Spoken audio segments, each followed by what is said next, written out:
Ladies and gentlemen, boys and girls, non-binary, gender-fluid people, welcome back to the Woke Blokes Podcast. Ryan Hassan from the Centre for Healing here, joined as always by Nick Sutherland from Myndfit. Nico, how are you, mate?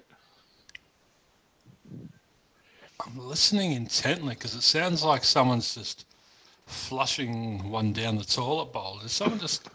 I can hear this weird What? draining sound. Are you sitting on the toilet today, or? No, I'm not. I have been on the toilet a fair bit today because this. Well, I don't know if you realise, but I'm in a different location today, and we've just moved to a different area of Chiang Mai, different side of the city. Bamboo in the background. No, less bamboo. I've got some nice flowers though. I saw them. reckon they're fake though. But yeah, over here, like they don't understand the term "not too spicy, please," and I'm getting absolutely hammered. Like I'm even putting on our order. Like I translated it to Thai, and then I'm copy and pasting the Thai language into it.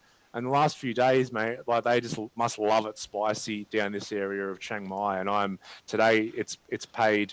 I've paid the price. Let's say. They see big white farang, and they're like, payback's a bitch. I know. But look, it is what it is. It's still delicious. But yeah, a couple of them have just been that spicy that. But when you're real hungry and you just power through, you're like, I don't care. I've got to get it in. I'm starving. And then like there was one the other 2 nights ago, and I'm like, I was paying for it just straight after. Mouth was numb. It's all this Muay Thai that you're doing. You just need fuel, man. Yeah, I know. Yeah, it's like that. I saw the photo of Des and Troy out in the open. You feel of the gun show. Left arm Des, right arm Troy. Yeah, did you also see how bloody red my face was and how knackered I was? I did. But then the result of that, I saw a bit of definition, and then maybe the top 1 or 2 abdominal muscles. So yeah, I'm not going too bad considering I eat out every single meal and have a couple of, having a few beers, a couple of nights of the week and that kind of thing. Not going too bad. But yeah, the Muay Thai has been fun. I'll be honest. I was wondering if you were meant to be ghost punching or whether you were meant to be actually really kicking the shit out of it, but you were already 10 minutes into a session because you weren't giving it a great deal. I was more than 10 minutes into a session.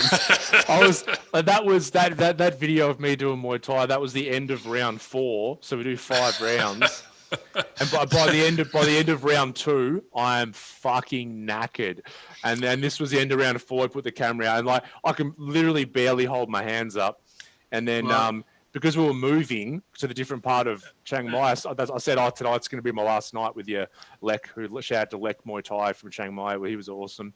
And so he really pushed me. And then the 5th round, he did sparring with me, which I didn't post those videos because that was even more embarrassing because number one, I was completely exhausted. Number 2, he taught me everything I know, so he would know what I was going to do before I even did it. You were not only flying like a butterfly, but you weren't only flying like a butterfly. You were also stinging like a butterfly. You were.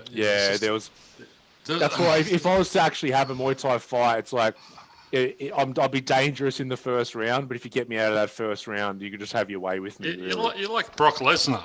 It's just. As soon as if he hits you, you're gone. But you just gas him out, and you're good to go. That's it. Yeah. But no, it's been a really good experience. So I'm going to keep up doing it, and maybe even when I get back to Melbourne, get into some jiu-jitsu or something. And it's kind of good. I like that the whole vibe. But there's a discipline to it as well as. I was going to say it's Roy Gracie, the Hoist Gracie. Yeah, Hoist. Yeah. I saw some internet footage of him in Japan. It's like the MMA has really kicked off these days, but in Japan it's been going for years. This cage fighting, all this sort of stuff, and it was literally like a Jean-Claude Van Damme movie. Like he had to fight all these dudes, and then in 2 days, and then it was and he fought this big sumo dude, and he was just going leg chop, but he was ducking and weaving, and just wore this guy down, and yeah. So how was it? in the days of gone, what was it? The small versus the big, David and Goliath. Yeah, David and Goliath. So it was David and Goliath, and David overcame Goliath but just through pure discipline, just sticking to his routine, sticking to his structure, and he achieved his results. So that would have been in Pride FC, they called it. Yeah, I watched a lot of those old tapes. It was sort of half run by the Yakuza gang and everything, and then they would do they would put 150-pound guy in with a 400-pound dude on all the steroids in Asia, and have these freak kind of matchups and everything. But that's when that changed. Hoist Gracie, that in Pride, and also at the start of the UFC. I mean, that changed everything in regards to mixed martial arts, because everyone thought jiu-jitsu was just a bit of rolling around on the mat, and sort of boxing and kickboxing was where it's at, and he beat them all. Started submitting them all. And started choking them out, arm bars, all that kind of thing. And they're like, what the hell is this? And they couldn't pin him down because he'd just roll him over. Well, he could submit you from his back as well. So they might get him down, but then they're like, but he choked out with a triangle. Choke him out. They, what was I going to say? So you know how the PGA golf tour, and then as soon as you hit 50, you got to go to the seniors tour. And there's a lot of golfers who can't make the PGA Tour, but then try and get on the PGA Tour because it's a little bit easier. Yeah. I'm sensing in about 10 years' time, Haas joining the Pride MMA, Haas going the land of the rising sun, and it'd be good. I've actually a mate, Daz, and he did I think it's called. Fit to fight. No, it wasn't like that. It wasn't fat to fit or something. It wasn't that derogatory. But anyway, they take people who had no kind of fighting experience, bit out of shape, wanted to get in shape. And he did like a 12-week thing where you get fit as hell, but also you train all these disciplines of mixed martial arts. And at the end, they put on a big night, and he literally had a fight. He actually had an MMA fight with someone. And, that's sort of, it'd be good. It'd be good to do. Even the Muay Thai, I'm like, I wouldn't mind just getting in and having one go. Although after my sparring match with Lek and him just quite easily beating the crap out of me. I don't like getting hit. I had a fight this morning. I had a physical altercation this morning. Before I even got out of bed, I was just being a bit niggly with M and just maybe...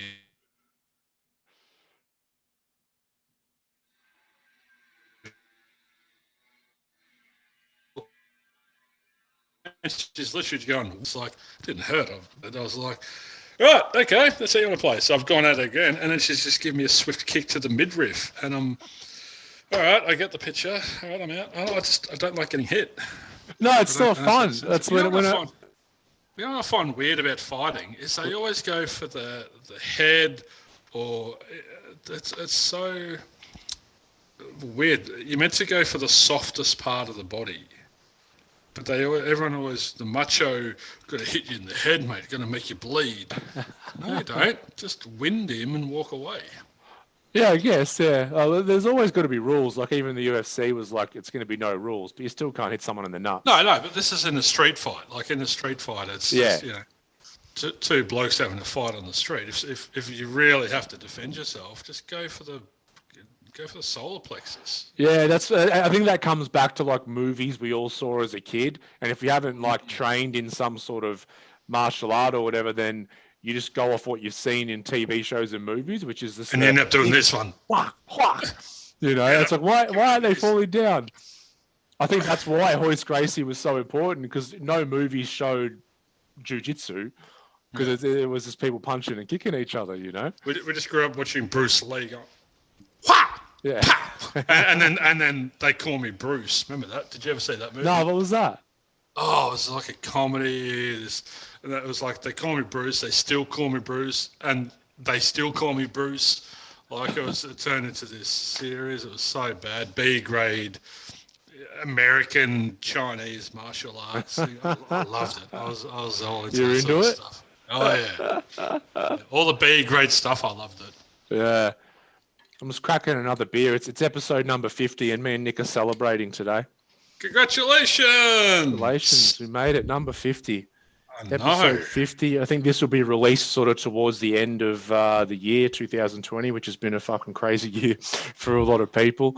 So we're actually, you know, if we can stay on some sort of topic today, which may not happen, we're going to talk about just shitty New Year's resolutions and kind of why they don't work, and what we can do about that. And so we're just going to have a couple of beers. It's a bit more relaxed today.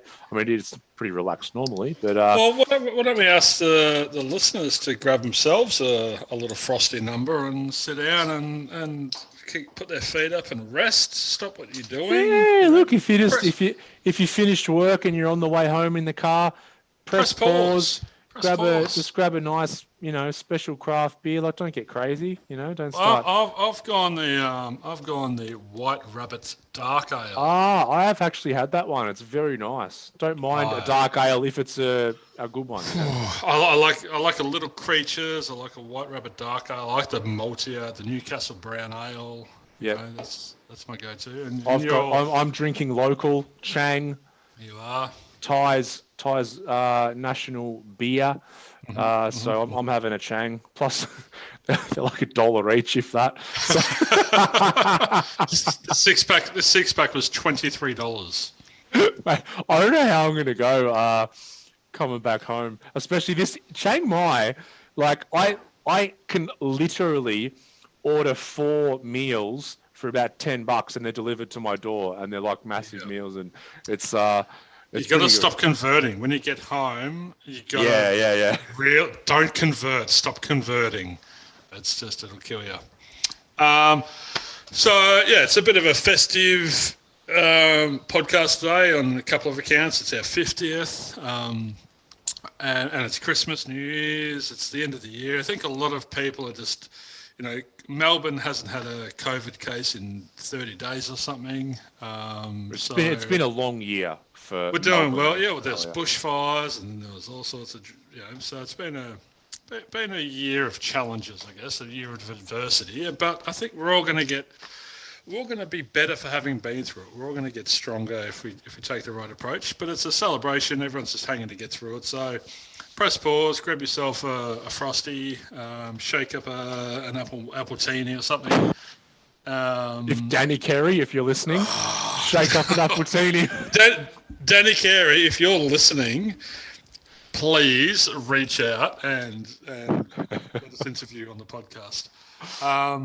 Danny Carey being the drummer from a band called Tool, for those of you that are listening first time. If you know, you know.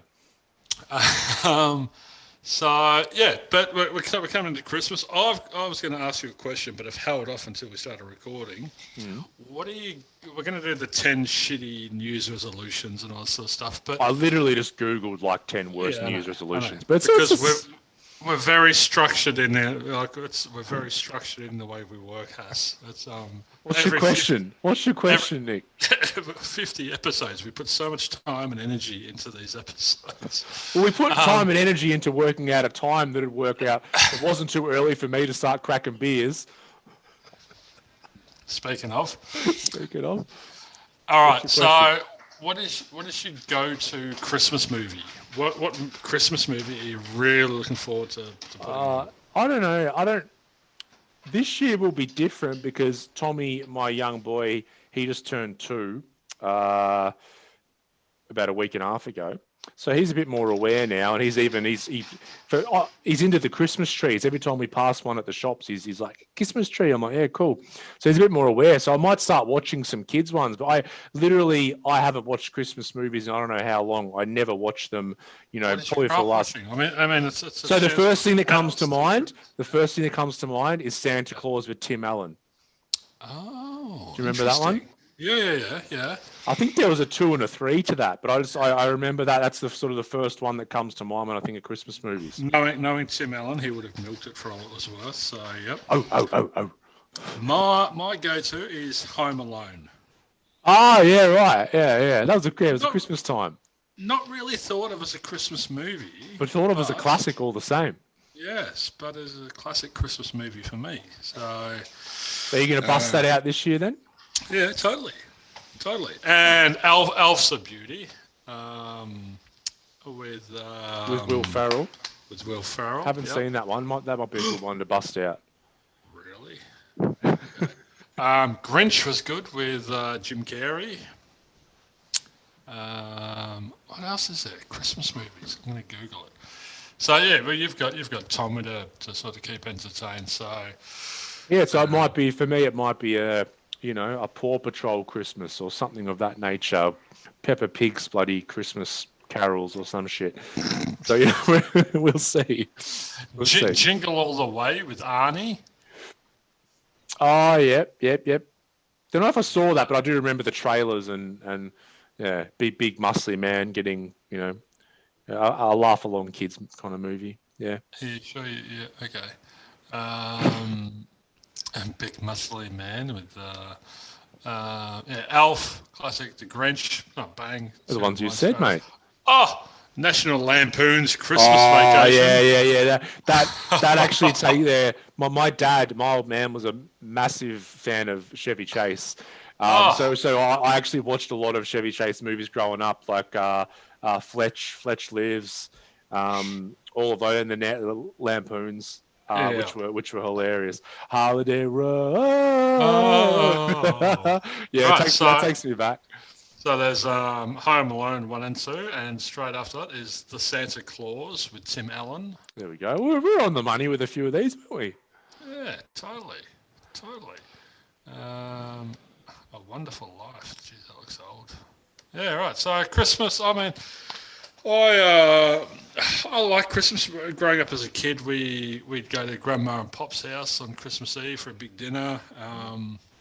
And they were, so my dad adopted my sister and I. So when he took us to Ballarat, where his family was, we had adoptive grandparents, obviously, and they did an amazing job. They went so out of their way to welcome us. We actually arrived on Christmas Eve when I was, I don't know how old I was, probably 7 or 8. And when we moved from Queensland to Ballarat. And we rocked up there and we're all bright-eyed and it's nighttime. It's like Christmas Eve and we're in a strange place. We don't know what's going on.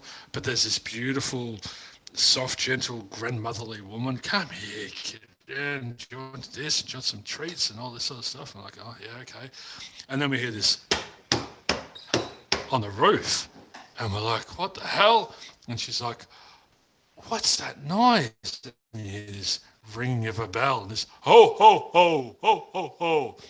And fucking Grandpa had gotten up on the roof and was stomping around up there just for us kids, just to make us feel really welcome. And that's awesome. That's so good.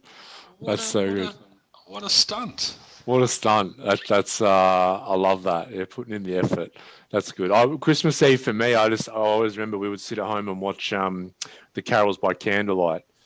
I know that was all. And I just thinking about it now. I remember it was always a good experience. We'd watch it just with mum and dad normally because my brother was so much older and he was either not there or moved out.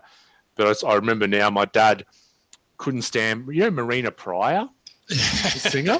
My dad couldn't stand her, so I've got these memories. Who has an aversion to Marina Pryor? Yeah, I know. It's only coming back to me now. But I have these memories now, like every year of we'd be watching the singers come on and sing, and mum and dad would be loving it, I'd be loving it, and Marina Pryor would come on, but dad's like, oh, bloody Marina Pryor. And it was... I'm going to the kitchen. I think in his estimation, he's like, put on something else on while she bloody sings. He had an aversion, I think. He said she had a weak voice, and he just couldn't handle it. He just fucking, I know, of all the people... Is he a judge on Australian Idol? He'd turn his chair around like on that show. He's like, of all the people to not like, Marina Pryor was on his, It's I can't remember where I heard it. It was a movie or something, and they're like, how do you not like? Oh, someone hated Enya, and it's like, how do you hate Enya? It's like hating unicorns and rainbows. It's just it's hating whales. Yeah, it's just how do you have an aversion to something like that? I know. He must have had some experience where he just wasn't into her, and from then on she was tainted. I was never into the Christmas carol-y thing because we got raised on Bing Crosby's Christmas carols. Right. So we were old school, like Melikaliki Mocha is the thing to say on a bright Hawaiian Christmas day. So it was Bing Crosby and the Andrews sisters. And so Right. the Andrews sisters are in the background going, that's the only greeting that we send to you. And I can't listen to anything else but that Christmas album on Christmas Eve. All the Bing other ones. Crosby. Okay, my old man once again. Elvis's Christmas carols. And so Oh, it was a 2 CD set, and it still gets busted out. Like if we have Christmas with the family, me and my brother, well, after a couple of beers, we'll be like, all right, let's get online. We've got to find Elvis's Christmas Carol somewhere, and we'd start busting them out because that was one that my old man. That was the opposite of Marina Pryor. He was all about Elvis's Christmas carols. Santa, bring the baby back to me. It's classic. how all right, so obviously, if you're listening for the first time, we are a mental health and wellbeing podcast. Sitting here drinking beer and reminiscing. It's episode 50. We're just loosening up a bit. Just listen up. So, let's incorporate a little bit. For those that have let's call it a weird family dynamic, like your dad had an aversion to Marina Pryor. Who out there's got an aversion to going and seeing their family at Christmas? It's like, Lots of people. God. Lots of them. Doris is going to be there. Oh, she's going to just be drama. And or like tell me if how do you get through Christmas unscathed? Well, look, I know running the centre, we would plan for things to quieten down over the Christmas period, which they did to an extent, but also we really saw how triggering and how tough this time of year is for a lot of people, because like you said, either people have very, very poor relationships with their family members based on things that have happened in the past, or people don't have relationships with their family. And all you're doing is you're being bombarded with, TV, Instagram, Facebook of everyone spending time with family, having a great time, or they are in the pictures anyway. And so all of a sudden that even reflects back to you how alone that you feel. So this can be a really, really tough time of year for a lot of people, So I think for people who are alone, like I remember a couple of times when I was back into the rave scene in my early 20s. I never thought about it. Were you wearing Adidas parachute pants? I never, like the fat pants, color t-shirts, fat pants, jeans, and all that kind of stuff. Stop it. Yeah. So, but I remember there was a candy, hard candy was this thing. It was on every Friday night. We'd take pills, speed, all that kind of stuff. And then, but there'd be this Christmas candy, which was Christmas night, And normally I was always doing family stuff and that, but I went once or twice, and you could tell, because a lot of people who were into that rave scene and that drug scene had very strained relationships with family, a lot of trauma, all that kind of stuff. You wouldn't have known that at the time. No one would speak about that. But looking back now, it was very obvious. And I found that a lot of people actually, looking back, kind of found their tribe, because it was so many people would go every year and they'd talk about it and everything. And I could see there are people who did have these really bad relationships with family or felt really alone in the Christmas period. So without using, I suppose, a rave and drugs and everything, I think you can still find your tribe if you feel isolated at this time of year. Yeah, well, family doesn't have to be blood. Exactly. Exactly. Yeah, so it's just finding people that you want to spend time with. You don't. Everyone operates under this sense of duty and obligation, and I have to go and spend time with my family. Auntie Doris will write me out the will if I don't go, or Mum will get pissed off. You don't have to do anything. Mm-hmm. You don't have to go. You don't have to. It's a time of year to celebrate and to give and to love and to share and all that sort of stuff. So, if you're going to be happier on your own, just fucking stay home. Yeah. Even just think about, like, as you were saying that when you say, like, I have to go somewhere, like as soon as I hear those words, like my system starts contracting. Mm-hmm. It becomes a very rigid aversion kind of thing. Imposed, enforced, and then it's just anxiety kicks in straight away. You're in your sympathetic nervous system. It's just all you're on guard. You're ready to punch someone as soon as they come too close to you. Yeah, and then you go to that event in that state, so you're priming yourself for exactly what you're thinking about. So you're gonna have that experience and then confirm to yourself, hey, you didn't want to go anyway. The thought just struck me though. Conversely, if you have an aversion to going to Christmas because of your family and you do isolate yourself, then you're not going to have anything to talk about. Like, there's not going to be no chance for reconciliation. There might be an opportunity to come together as well. So I guess there's no right or wrong way of going about it. It's just that, I don't know. It's an interesting one. Yeah, but I know of a lot of people now who have, like, found tribes. So Christmas is spent with other people who have disjointed relationships with family or no family at all, based on being overseas or not with us anymore or that kind of thing. And I think what you said is so important. Like, our family doesn't have to be blood. It can be anyone. We can choose our family, and that's really important because the hot sort of topic now is people. What's the word? Like, kind of divorcing their parents, which is basically me just setting a boundary, whether it's your parents, your siblings, your cousins, even, whatever. It's just basically saying, look, spending time with you, being around you is not good for my mental and emotional health. So I'm going to sort of cut ties with that. And people get real funny with family, or even if it's just been friends that you've been friends with for decades, we have an aversion to that. But some of the funniest Christmas moments are born from discomfort and uncomfortable or awkward experiences. Mate, we and that's the thing. Like, if you can, and a lot of the times you can't, but if you can go with an open mind as to what the fuck's going to happen here, what's drunk Auntie Susie going to say? My grandparents turn racist as soon as as soon as they move past their fourth champagne, they become racist, and it's so funny. And you just see, like, it happened at my grandpa's 80th, 85th. I can't remember. We were sitting there, me and my cousin. We love each other, and we can't wait to see each other, but we just don't get time to see each other during the year. So we're sitting next to each other, and we're deep in this conversation. And we're at this Italian restaurant. And this young Italian woman walks in and says, "Oh, I can take your order." And then, because he's lived in Spain, which is near Italy, he puts on this weird accent and, "Oh, por favor, and we're like, "What? Just stop." And he's like, well, she's here, she has to learn English, so no, stop. And then he starts commenting about Nan's and his sexual past, and the filter disappears. Cringing so hard in those moments. So the old racist people have been like holding it together, but in those few drinks, they let go. And he's not, and she's not, and they're amazing, wonderful people. But all of a sudden, the filter is removed, and it all comes pouring out. We're just sitting there, absolutely pissing ourselves laughing, and just like, it was just a train wreck. It was just an absolute. Yeah. The most beautiful train wreck you've ever seen. Yeah, I had one. I'll just say family member. I don't want to get too granular, but anyway, someone.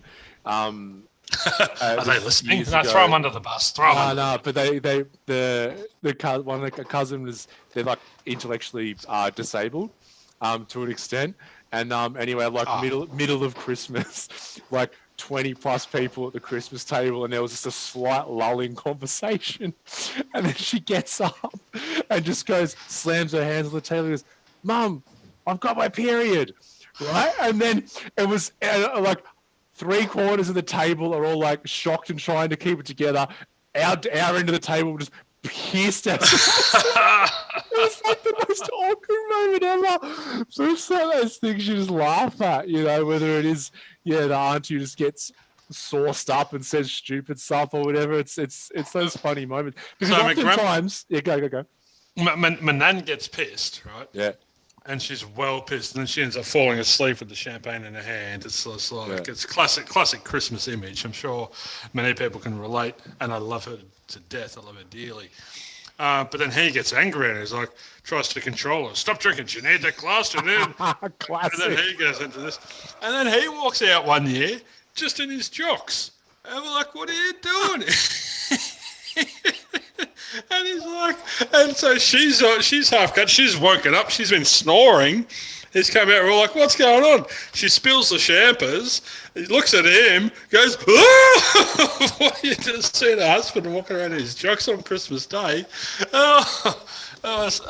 You couldn't write the script. We have one. And this was with my ex-wife, and we just moved in. We just built our new house, and we just moved in, and we had Christmas. We'll have Christmas at our house this year, so we had the whole family over. And my nan had been getting dementia, and it'd been getting to the point where it's like getting quite bad. And this ended up being like the last family outing that she came to because she was in her home. And like my dad was the most proper person, like never put a foot wrong, lovely, cup of tea and a couple of shortbreads, was like the classical like housewife and everything. But like with the dementia, you kind of regress. So you start to kind of get younger. Yeah. And she, like mum was going to start taking her home anyway. And like my nephew, Matt, who would have been like 12 or something at the time, and my nan started like, so her bra wasn't on properly, and she was like lifting up her dress trying to adjust her bra. It traumatized my poor nephew, who was like 12. And then anyway, I was like, oh, it's time to go. And then my nan, who I'd never even seen have a drink in her entire life that I'd been alive, she was like fully, and I'd never seen her crack the shits ever, right? And then all of a sudden she was like, oh, you just want me to go so you can all party without me. And I'm like, I've never heard my nan say the word party. Anyway, me and my brother had to like escort her out, like one arm under each, and get her into the car. And she was like swearing. I've never heard her swear in her life. And it was so traumatic at the time. But now we joke about it as this weird Christmas moment. You gotta have those moments, man. Like, You do. Em's daughter Ava was just standing there feeding the cat, listening to me speaking to the headphones, so she couldn't hear you. And I'm just telling this story about my grandpa, and she's about to spend her first Christmas with me, and she's just looking at me going, she was horrified. Is Nick going to come out in his jocks? No, she's like, are you going to put me anywhere near this man who wanders out in his jocks? It's a funny one. Like we have this aversion, like, but it's family, so we'll keep doing it, and if we keep doing it, then it can create those sort of moments. But if we don't do it, then it sort of feels better short term, and we go and find our tribe, but we disconnect with that blood sort of relationship. So it's but you are right. It is it's a challenging time of year for a lot of people, and it's like if we can just find some people so we don't fully isolate and get through it, then all the better, like like you said, we can choose our family. I like that. Well, don't isolate yourself just because it's going to be uncomfortable or hard. That's maybe to take us an opportunity to not make it about you and make it about them, and use some compassion or some empathy, or look beyond what these people are doing. It's a chance to perhaps heal, or to move into a deeper acceptance or an unconditional love, perhaps. A lot of the time we're just loving people because they're not doing what we think they should do. So just let them be them and appreciate them for who they are, and coming out in all their underwear and changing. And that's a really beautiful practice as well. It's like accepting people the way they are, instead of like, oh, Dad's about to say this again. It's like, oh, Dad's about to say this again. Check it out. Well, it's that quote that I was referred to, and it's from Thomas Merton. It says, the beginning of love is to let those we love be perfectly themselves, and not to twist them to fit our own image. Otherwise, we love only the reflection of ourselves that we find in them. So a lot of the time, our ego isn't happy because our family aren't being more like us, or more like we think they should be. We're imposing our opinions onto them, and setting these parameters and these expectations that they should be like this, and then they're just going to fail because we don't communicate it, or we don't talk about it, or we've got them there in the first place when they don't need to be there. So it's this period of time is all about giving, and you can give yourself a wonderful gift of peace and equanimity by you can't control them, so just go back to what you can control, which is how you feel, how you perceive what you do. Yeah, and I think that in relationships you see this a lot as well, and it's like like grandma and grandpa. It's like, stop drinking so much. And we get into this thing when we get into a relationship. And I know I've had it in the past, and it's like, a partner starts getting too drunk or too silly, and all of a sudden you start to feel shame. So that's about you. That's not about them. Yeah. It's like you got to let them be who the hell they want to be and express themselves. Because the truth is, you probably fell in love with them and first got with them when that was the exact person that what they are. But now they're yours, and that's such an ego term. Now they're yours. Yeah. You want them to keep a lid on it. It's like, no. I possess you, and you are mine, so you should do as I think you should. You must act according to my will. And shout out to my beautiful grandparents, because it is their 66th wedding anniversary today. Holy shit. Yes. 66? 66. And they speak so openly about how different they are. Like, my grandpa's an only child, and my grandma's from a larger family. And, they speak really openly about how different they are and how challenging it has been. But they keep just leaning into love. They lean into acceptance. They lean into trust. So I lasted 3, so fucking hell. I didn't even last 3. Cheers to them. I lasted 2.5. Cheers to that. Cheers to us. But you know what I did? I because I come from a split family, or a double split family. So mum's separated from my biological dad and my stepdad.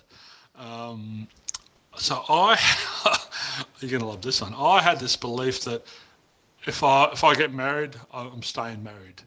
I'm staying married. I'm staying married. It's just going to how it's be. If I'm in it, we're in it for life. It's I'm not going to be like my mum. Trying to overcompensate for a perceived deficiency. Completely, yeah. It's like but it wasn't a conscious thing. It was very subconscious. It was very unknown to my conscious mind. But it was this, and it wasn't until after I finally got out of that relationship I saw it, and it was like, that cost me a lot of money. That belief, go me. A profit and loss statement on that belief, and you're like, I've got to get rid of this thing really quick, or I'm going to be really broke. Time's money. But so I asked her to marry me the day after my dad passed away. Wow, so okay. it was a grief marriage, and then once I was in it, I was like, oh fuck it, I'm in it now. I've got to do everything I can to make it work, and And she wasn't interested. Like, she just said yes because she wanted the ring, and she was probably. How could she say no? My dad had just died the day before. Rock in a hard place. That just brought up another memory. Years ago, I went on a hot air balloon that we're talking over a decade ago, and I'm having a moment. I can't remember whether this happened to me or whether a friend told me this story. No, I think it happened. I think it was me. Right. Either way, up on the hot air balloon, and like full classic. There's this couple, and you can see that she wears the pants. She could not give a fuck about him, and he's like the little, being to all of her. He'll be a little puppy dog. Put her up on the pedestal. Yes. Anyway, he proposed up in the air on the hot air balloon. And I think the motivation for that was, well, if we're up there on a hot air balloon with 10 other people, you can't fucking say no. Anyway, do you know what her response was? No. We'll wait till we get back down on the ground. So everyone who was like taking pictures, laughing, talking to each other, just went dead silent for the rest of the balloon ride. As you would. That's so awkward. It's like seeing people at the NBA basketball games or something, or proposing in front of huge people. It's like, don't do that, man. No. Yeah, exactly. You're trying to use social pressure to get them to say yes. Being an empath, do you cringe when people get hurt? Like, I can't watch videos of, funniest home videos and that, on Jackass and all that. I just... when people are embarrassing themselves, I get embarrassed on their behalf. 100%. I feel what they're feeling very deeply. 100%. Yeah, whether it's emotional or physical. I literally, I think it was earlier today, I must have been on YouTube watching something, and I went to get off and I had like suggested videos, and it was like like a regional wrestling, not like, you know, WWE kind of wrestling kind of style. And it was like some botch thing. I thought it was like a funny moment, and I went to start watching it, and then I'm like, oh shit, I think this is going to be where someone fucks up and lands on their head. And so I paused it, and then went down the comments, and I could see the comments that it was, and I'm like, no, not watching it. I can't, you know. It's like when, you know, the first videos are coming out of like ISIS and stuff, like, you know, decapitating people. And I had friends who were like, oi, check this out. And I'm like, I literally cannot watch that. That's a sign of an empath, is you're in tune with animals, and you can't watch stuff. You can't watch the news and stuff like that. So dead giveaway that you're an empath. But I had what was it? It was what's going on with it? It was similar to your wrestling one. Asking on now, but it was just another example of if I know what's going to happen, then I have to shut it down and move away from it, because it's going to be too much. Yeah, exactly. It's too much for the system. Just on the you know, marriage thing, I had a client recently, and it was a very similar thing with having kids, and you know, this person with a lot of family trauma going on, like with her current family and genealogically, and you know, we're starting to heal that and everything. And then it was kind of where I had this moment where we're healing something genealogically. And I oftentimes do this kind of visualization where it's like you let go of this, whether it's this was actually the feeling of failure that all women basically had in her genealogical very, very far back. This deep-seated familiar feeling of I'm a failure. And we're doing this visualization to let that go. And I use a visualization of all the generations behind are standing there. So you're not only doing it for yourself, you're doing it for all the women or men that have come before you and then your ancestors, which can be quite powerful. And then we had turned towards the front, and I would say, well, you're not only doing that, you're also doing it for all the future generations, so all the future generations to come. And I had like a bit of a kind of feeling that like, I'm getting a feeling that maybe that's not something they've thought of before. And as we finished and did all the other work we were doing, we were just having a more conscious chat with our eyes open and everything. And they were saying, they were like, yeah, I've actually always had this belief that I'll never have kids. And now I realize it's because I never want anyone else to go through the family traumas, you know, that they've been through. And so now that they are starting to heal those family traumas, they can start to see a future where there are children that involved. And that's like what you're saying with the, I think we might have chatted as well about you having a similar belief of not having kids. And it's kind of like, well, I'm not going to have anyone go through what I've been through, so let me rule out that option altogether. That's amazing. Nick just took his headphones off to go get a beer or something and wasn't listening to anything, but all the listeners were. What I was saying, just a brief summary. I was very in tune with you. Client I was working with, hearing something genealogically, and I get him to visualize all the generations that came before them. So it's just not just about them, but then also had them envision all the generations to come. So it's not only about you, it's about all these ripple effect that happens. Yeah, I do know something. Yeah, and after they came out of it, they kind of consciously were just chatting, and they said, yeah, I've always had this belief that I never want to have kids. And it was because I never wanted them to go through shit that I went through or my family went through. But it's like now I'm starting to work through this stuff, that option is now seeming very, very much on the table, you know, and that's, once again, it's this overcompensation for this perceived deficiency. And I think we've maybe even chatted about that. It's a limiting belief. It's like, you know, when I was smoking, if I start something, I finish it. Mm-hmm. You know, I need to be in control of this, and very much my marriage was. I've got to prove that I'm not going to be like my parents, you know, and how judgmental is that? I'm judging my mum for going through 2 divorces. Like, yeah. Now that you mention, I had a similar thing with my marriage. It was just this kind of deep-seated. I used to think it was a knowing, but it was just obviously just a belief that it's like we're going to be together till the end. I don't know what happens in between, but we'll be together to the end.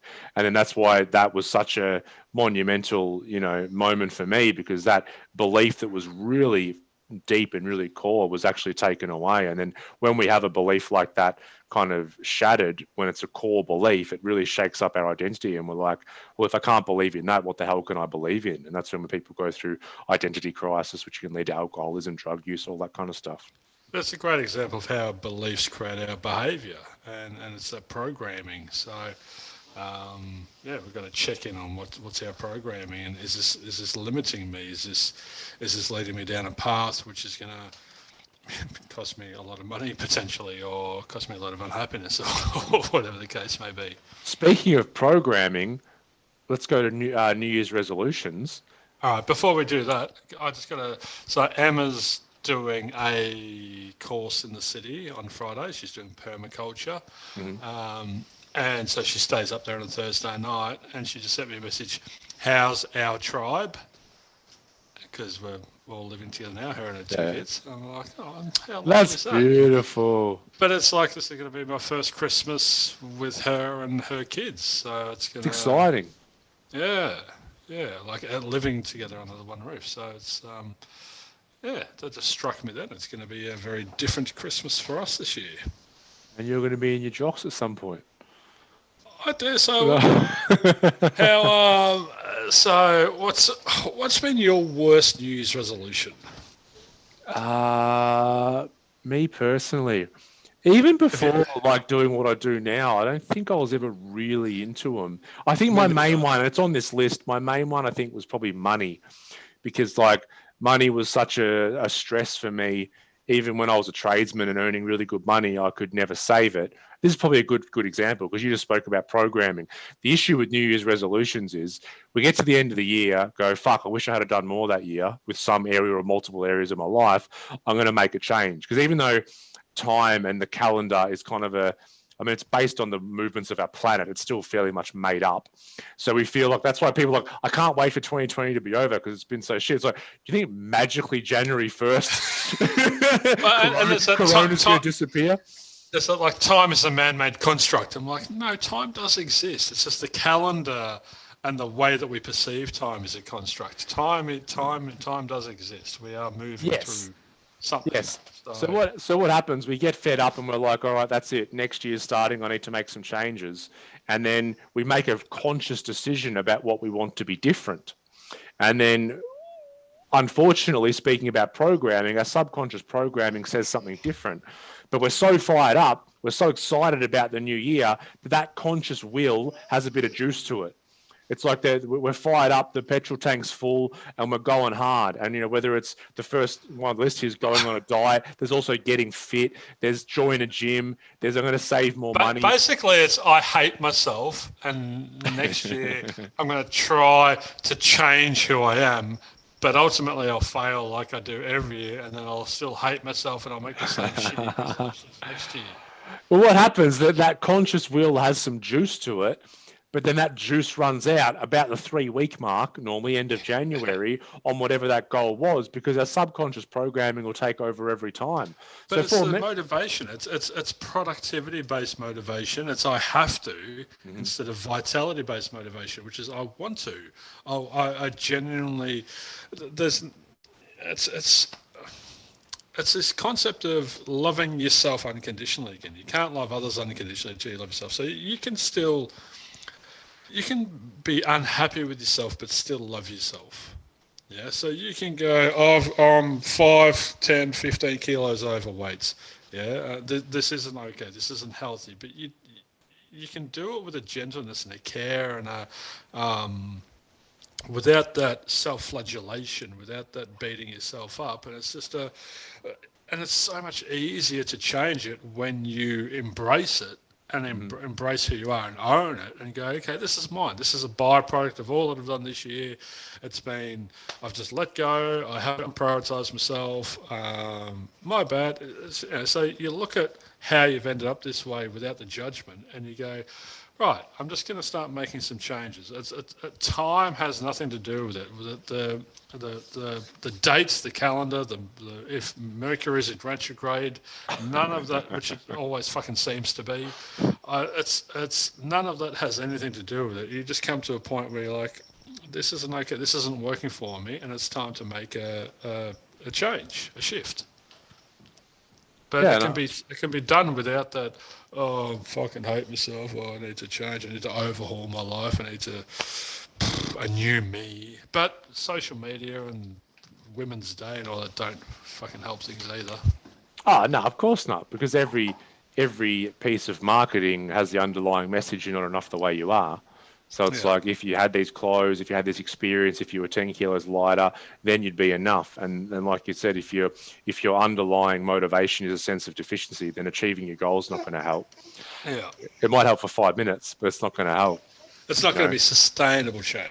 No. So for me, let's take the money one, for example. So this is where we get the programming versus the conscious intent. Is that, let's say my intent was to be better with money or save money. And for the first few weeks, I was really good. Well, I didn't even last a few weeks, actually, because that's sort of the silly season. So, but what would happen, I had these deep-seated beliefs or programming around money that money equals conflict and money is evil, based on things that I'd gone through in my childhood. So I can have this conscious will that I need to save money, but every time money started to creep up in my bank account, I would start to get a anxiety or agitation in my system because I assumed conflict was coming because money equals conflict. So then I would subconsciously get rid of it, aka buy stupid shit, whether that was drugs, alcohol, a new plasma TV, whatever it was. I would try and get rid of money because it was more important for me to not have conflict in my life than it was to have money. You're showing your age there. Plasma TVs. Mate, this is burnt into my brain. I bought one of the first. So at the time, plasma TVs were pretty new, and it was 42 inch. They'd never made them any bigger, right? And I went down to, and I hadn't the weekend gone, and I hadn't gone out and got on drugs, so I had money, right? And I'm like, I did not need a new fucking TV. Yet I was in Harvey Norman. It was $2,600 and something. I still remember, right? So it was like $2,650, and I bought it. Was pumped, got it home. I had to avoid Harvey Norman for the next 6 months because you know what it's like. The new one came out that was slightly bigger, so that 42 inch would go down in price, down. Every time I walk past the window, it'd be about $500 less. So I'm like, I can't go near Harvey Norman anymore. Oh, it's that constant chasing, isn't it? It's I need more, I need better. It's that I'm not content. I'm not content with this. And I've been taking an interesting approach with clients lately about differentiating between who they are and their operating system. I don't know if I've spoken about this before, but it's where are you, Carlos? Come here. It's Carlos. Who's Carlos? Carlos the cat. Carlos the cat. Hello, yes. Carlos. Meow, meow. So yeah, it's about helping them to understand that Ryan Hassan, the person, who he's always been, who is inherently born as, is lovely. He's kind, he's caring, he's generous, he's considerate, he's empathetic, he's thoughtful, he's all these beautiful things. Yeah, he's some other things as well that I don't know because I just wear rose-coloured glasses when I see you. So I'm sure Mel could tell me some things that aren't so flattering. But by and large, you are all these wonderful qualities. The way that Ryan operated at one point in time wasn't able to, didn't allow that natural version of him to come out. Yeah, so it was, they call it your shadow. Yeah, so it's your shadow self. So, it's this concept of differentiating between I can still love myself, but I can still not. So I'm content with who I am, but I can understand that my operating system has a few bugs in it. It's a bit outdated, and I can update that. So would you call beliefs part of the operating system? Yeah, totally. Okay. And so then how do we? What if it's a belief that I have to be kind, or I have to be empathetic, or I have to be nice? Well, that would the underlying belief of that would be I must be loved, I must be liked. I'm not going to be these things to be liked. So that would be those ones you said would be sub beliefs. Yes. Yeah, okay. They wouldn't be core beliefs. They are. They're kind of people pleasing beliefs, aren't they? Yeah. Yeah. Yeah. So we talk about the three omegas. I must be loved or liked. I must get what I want, ... and when I want it. And I must be perfect, and my life must be perfect. So for me, they're the three core beliefs. And then there's all these sub-beliefs, which are probably just opinions rather than beliefs on top of that. Yeah, true. I like that. I like the separating. And I like as well the this, because it can come from a place like I try and get clients now, and myself to be, people get caught up if they're like, well, if I don't feel like I'm deficient and I'm not striving for something, how am I going to, I'll just sit on a couch and do nothing. No, So but no. because a lot of people get into the personal development, jump on that train, get addicted to it, and then there's always this, I'm not enough, I have to do more, I have to keep growing. I spoke to a client today about it, and I said, we need to balance it out with this. It's an ebb and a flow. We have growth spurts, So I remember having growing pains as a kid, physical growing pains, and they were really terrible. But then there'd be periods of relief, but in those periods of relief, I didn't go, I should be growing more. Why aren't I getting taller? Come on. And so our emotional intelligence, or our spirit, or whatever you want to call it, is the same. It's like I am enough. I'm a work in progress, and I always will be. But I don't have to crack the whip and do every Tony Robbins course in the world, and keep doing all this sort of stuff. Like, my clients come and do an initial program with me, and then they'll step into a maintenance program. But that maintenance program isn't to keep moving them forward. It's just to help them stay on track, but also just to maintain that balance. It's that healthy balance of I am enough, but tomorrow's an opportunity potentially for me to learn. I don't know, but at least I'll be aware now. The blindfold will be off, and if a teacher comes along, I'll be able to meet that teacher and work with them. But maybe a teacher won't turn up, and I don't have to do anything tomorrow. So you're talking about just being open and balanced, I think, more than binary. Being aware. It's just. I think I've spoken about that client who did I'm in a lake. He had bipolar, and he drew this diagram on the wall for me. Keep talking. I'm going for a piss. All right, and he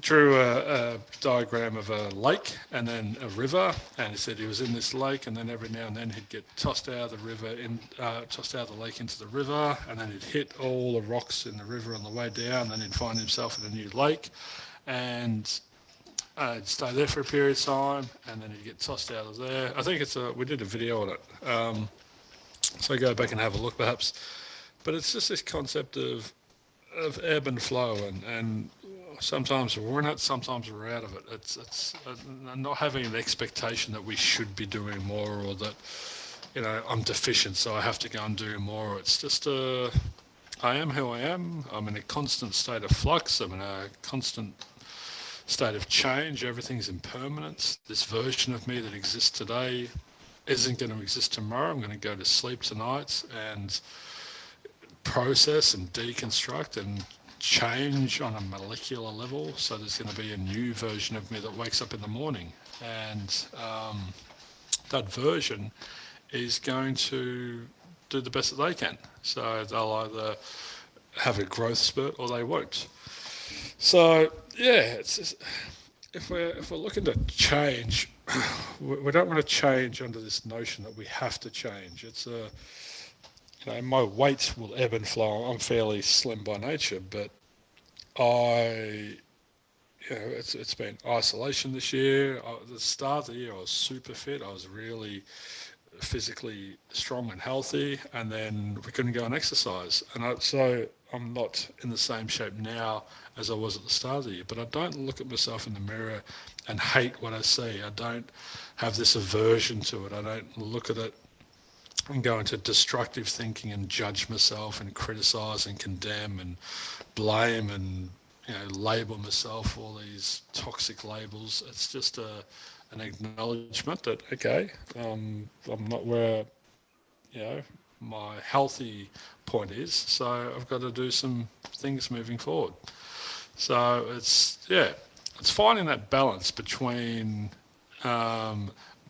loving yourself, but also not settling as well. So as we were just talking about, it's at the start of the year I was super fit, super strong, super healthy. I'd been working out for a couple of months and doing these classes, and then Corona hit and I couldn't do a thing. So I don't look at myself in the mirror now and go, geez, you're a fat bastard, you fat prick, you've been a slob all year. I don't go into that destructive thinking and hate on myself, because that's just going to compound the problem. I just move into an acceptance and rationalise it, understand it, accept it, and then look forward and go, what can I do? Solution-oriented thinking instead of problem-oriented thinking. Yeah, I like to, get clients just to say, what experience do I want to have now? Instead of saying, I've got to lose 10 kilos or I'm not going to be happy. It's like, just maybe I want to experience losing a bit of weight, or maybe I want to experience getting fitter, or maybe I don't, or maybe I want to experience having a bit more I want to money. experience being overweight, perhaps. Perhaps.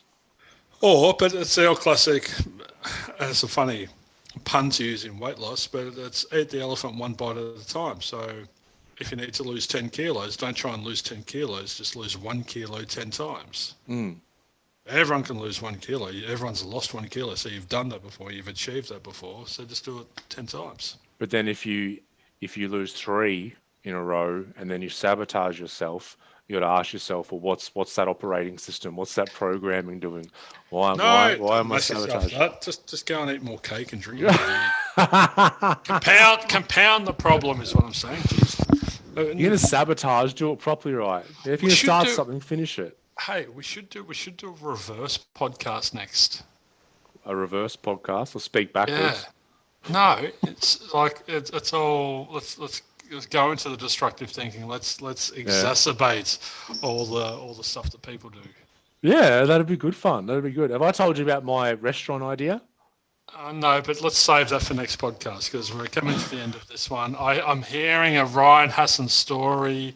That's going to be the opening of the next podcast. I don't want to give away my idea anyway, because I want to do it one day. Okay. I want to tell you now though, but I won't. I'll hold off. I also had an idea, so I often come up with these inventions that never actually go anywhere. So let's talk about that on the start of the next podcast, because I've got 2 kids that are hungry. They want to come up. It's 9 o'clock at night now. They haven't eaten yet. I'm hungry too. I'm a 3rd kid that's hungry. All right, we'll go and eat some really hot, spicy food. I've got some in the fridge. Good. All right. Well, we barely spoke about New Year's resolutions, but that was good fun, mate. We're never going to. We've got a beer in hand. Let's be honest. Let's embrace it. I hope you enjoyed listening to that, everyone. If you grabbed a beer or a glass of nice red wine or something and listened along, enjoy that. And maybe you can flick back to one of our older episodes if you're new to the podcast. We've got 50 now. Fucking hell, how'd that happen? Thank you, everyone who's contributed. We thanks to all our guests so far. Thanks to all you listeners. Thanks to you, Ryan. Thanks to everyone who's contributed to this. I went through the Spotify thing today, and we've got listeners all over the world somehow. Big in Iceland, apparently. Iceland and Indonesia and Denmark and some random bumfuck Idaho, I think it was on there. Bumfuck Idaho. And the demographic was amazing. It was like 75% men. Yeah, I always thought it was half and half, but 75% men. Yeah, between the ages of 25 and 45. So that makes sense.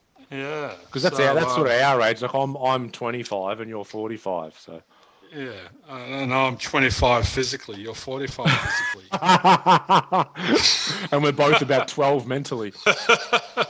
So it's at 50. I mean, we started this with no expectations, and to get to 50, it's I think we need to stop and appreciate it, because it's 50 hours. It's over 50 hours worth of talking. So. No, it's good, mate. It's good. It's good fun. I enjoy it every week. And I was saying to Mel before, I'm like, oh, babe, I've got to go to work for a bit. And by work, I mean walking up the stairs with a few beers and talking to a mate.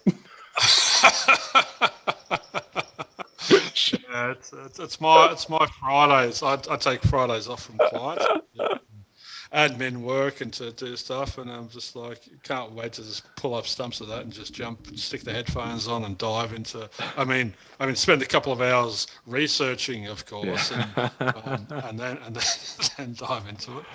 And dive into it. All right, everyone. We appreciate you all listening. Merry Christmas, everyone. Merry Christmas and Happy New Year. And keep tuning in for the next 50. Stay safe. Be kind to yourself and others. Love unconditionally. Give freely. And accept yourself. Yeah, accept yourself. Accept yourself. Bastards. You're perfect, and there's nothing you can do about it. Yeah, you drongos. All right. Peace out. We're out. Peace.